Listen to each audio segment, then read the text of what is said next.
મહેસાણાના કડી તાલુકામાં માનવતાને શર્મસાર કરતી અને કાયદો અને વ્યવસ્થાને પડકારતી એક ચોંકાવનારી ઘટના સામે આવી છે।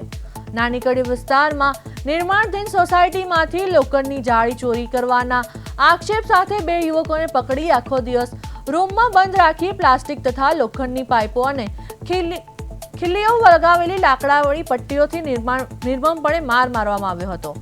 આ ક્રૂર મારના કારણે એક યુવકનું સારવાર દરમિયાન મોત નીપજ્યું છે, જ્યારે અન્ય એક યુવક ગંભીર રીતે ઇજાઓ સાથે હોસ્પિટલમાં સારવાર હેઠળ છે।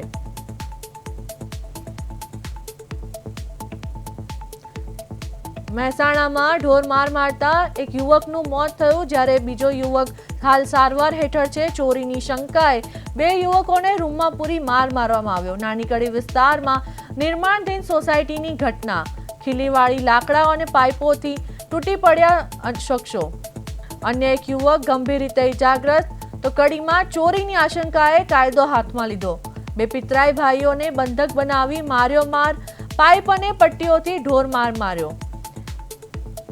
ઘટનામાં એક યુવકનું મોત તો બીજો યુવક સારવાર હેઠળ। નાની કડી વિસ્તારમાં નિર્માણધીન સોસાયટીની ઘટના।